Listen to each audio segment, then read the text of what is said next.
పెట్టుకున్నాను. దానికోసం నేను తగ్గిపోయాను, నేను పార్టీగా తగ్గిపోయా. కానీ మీకు ధైర్యం రావాలి సగటు మనిషికి, లేదు ఈ పార్టీ బాగుంటుంది, ఈ ప్రభుత్వం వస్తుందని ఒక ధైర్యం ఉంటే మీరు కూడా ధైర్యంగా వచ్చి ప్రజాస్వామ్యాన్ని పరిరక్షించుకుంటారని ఒక ఆలోచనతో వచ్చాను నేను.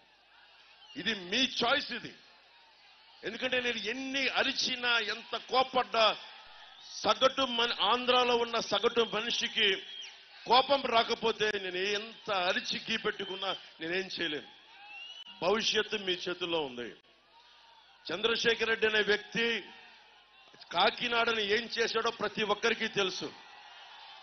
మీకు తెలుసు, చంద్రశేఖర్ రెడ్డి చేసి తెలుసు కదా. అతనికి ఒకసారి కావాలా మీకు? చంద్రశేఖర్ రెడ్డికి ఓటేస్తారా మీరు? ఎందుకు? మళ్ళీ చంద్రశేఖర్ రెడ్డి వస్తే గూండాగర్దీ వచ్చేస్తుంది, మాఫియా సామ్రాజ్యం వచ్చేస్తే, వైసీపీకి ఓటేస్తే మీ ఆస్తులన్నింటినీ గాల్లో పెట్టిన దీపమే తీసేసుకుంటారు. ఎవరెవరు ఆస్తి పత్రంలో జిరాక్సులు చూపిస్తున్నారు ఈరోజు టీవీలో అంటే అర్థమవుతుంది కదా. అంటే మన ఇంట్లో ఆస్తి పత్రాలు వాళ్ళు తీసేసుకుంటున్నారు, వాళ్ళు అవి కనిపిస్తా ఉంది స్పష్టంగా. అందుకని చెప్తా ఉన్నాను, మీకు భవిష్యత్తు అన్ని ఉపాధి, విద్య, వైద్యం, ఉపాధి, సాగునీరు, తాగునీరు అన్నింటికి మించి లా అండ్ ఆర్డర్. కాకినాడకి కావాల్సింది బలమైన లా అండ్ ఆర్డర్ కావాలి. కాకినాడకి రోడ్డు మీద ఒక చిన్న బ్లేడ్ బ్యాచోడు గాని గూండాలు గాని రోడ్డు మీదకి వచ్చి యాషాలు వేస్తే మక్కెలు కాళ్ళు ఇరగొట్టి కింద నడిపించాలి. సెంటర్లో మక్కెలు ఇరగొట్టి ఒక్కొక్క గూండాగాడికి, ఒక్కొక్క మాఫియా గాడికి మక్కెలు కాళ్ళు కీళ్ళు ఇరగొట్టే రోడ్ల మీద నడిపించాలి. అది రావాలంటే దమ్ముండాలి. దానికి జస్ట్ ప్రజాప్రతినిధిగా గెలిస్తే సరిపోదు, దమ్ముండాలి. మీ ప్రాణాల కోసం ప్రాణాలను అడ్డు పెట్టే నాలాంటోడు ఒకడు ముందు ఉండాలి. అప్పుడు కానీ చేయలేం.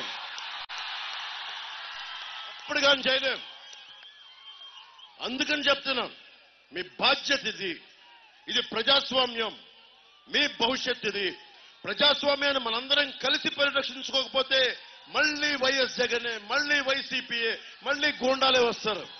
మీరు మట్టుకు బలంగా నిలబడి ఈ వైసీపీ ప్రభుత్వాన్ని కాకినాడ పార్లమెంటు ప్రజలు, కాకినాడ అర్బన్ ప్రజలు మట్టిలో తొక్కకపోతే మట్టుకు భవిష్యత్తు ఉండదు.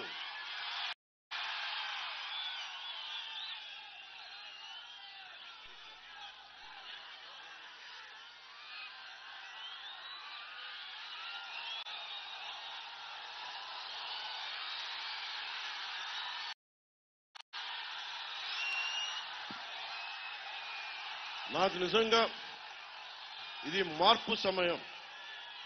మీకు ఒక్కొక్కరికి ఒక 20 ఏళ్ళు 22 ఏళ్ళు ఉన్నారు చాలా మంది బిడ్డలు ఇక్కడ. 5 సంవత్సరాలు కాలం ఇలా తిరిగిపోతుంది. 2029 రావడానికి ఇట్లా అయిపోద్ది. 2019 వచ్చింది, కాలం గిరిని తిరిగింది, 2024 వచ్చేసింది.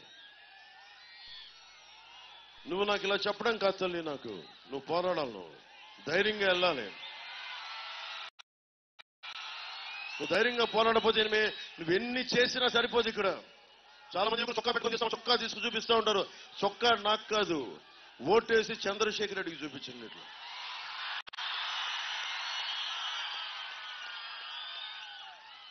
నేను మీకు ఒకటే మాటిస్తున్నా, కూటమి ప్రభుత్వం రాగానే కాకినాడ మళ్ళీ పాత విధానంలో లా అండ్ ఆర్డర్ చాలా బాగుంటుంది.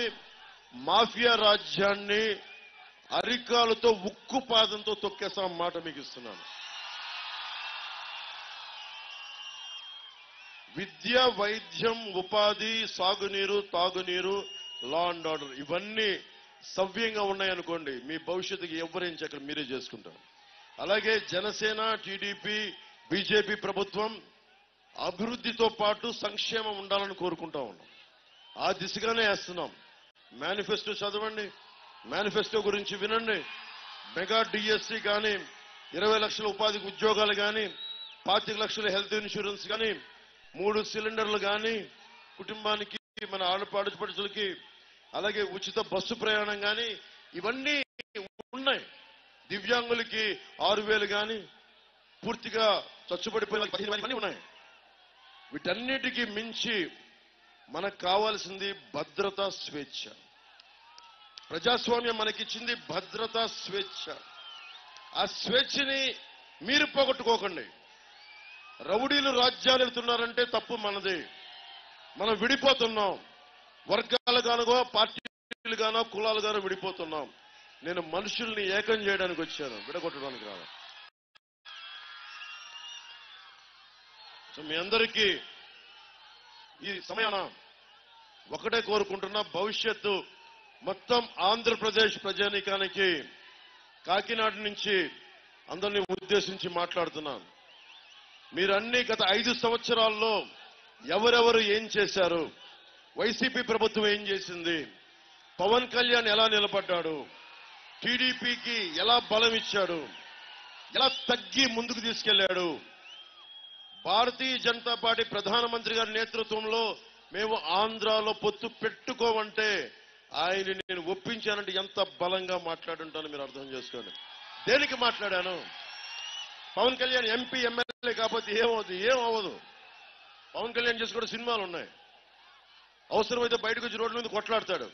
కానీ కావాల్సింది ఇంతమంది సమూహానికి, 5 కోట్ల మంది ప్రజలకి బలం ఇవ్వాలి అంటే జనసేన రోడ్డు మీదకి వస్తే గూండాలు కూడా బెదిరి పారిపోతారు.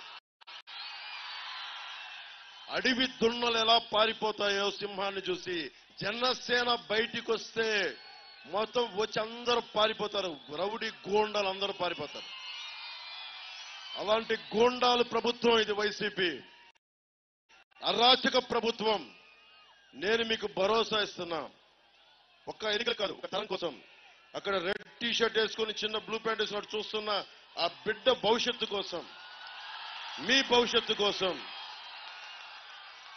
మీ అందరి కోసం వచ్చాము. ఇది నా కోసం కాదు, మీకోసం నిలబడతాం, మీకోసం కొట్లాడతాం. రేపు ఫుల్ డే, పూర్తి రోజు 24 గంటలు మీరు ఆలోచించుకోండి. ఈ రోజు నుంచి రేపు సాయంత్రం పడుకోబోయే వరకు ప్రతి వర్గం, మత్స్యకారులు కానీ, మత్స్యకారులు ఏమన్నాడు, మీ జాతి ₹1 ఇస్తే 10 కోట్లంతా ప్రచారం చేసుకుంటారని చెప్పి మత్స్యకార జాతిని తిట్టిన దురహంకారి చంద్రశేఖర్ గారు. నన్ను ఎలా తిట్టాడో మీకు చెప్పక్కర్లా, చంద్రబాబు గారిని ఎలా తిట్టాడో చెప్పక్కర్లా. చంద్రశేఖర్ రెడ్డి గుర్తుపెట్టుకో, నీ సంగతి నేనే చూస్తాను, ప్రత్యేకంగా చూస్తాను. చంద్రశేఖర్ రెడ్డి సంగతి నేనే చూస్తాను. ఎవరు పట్టించుకున్నా లేదో తెలియదు కానీ నువ్వు నన్ను అన్నందుకు కాదు చంద్రశేఖర్ రెడ్డి, గుర్తుపెట్టుకో.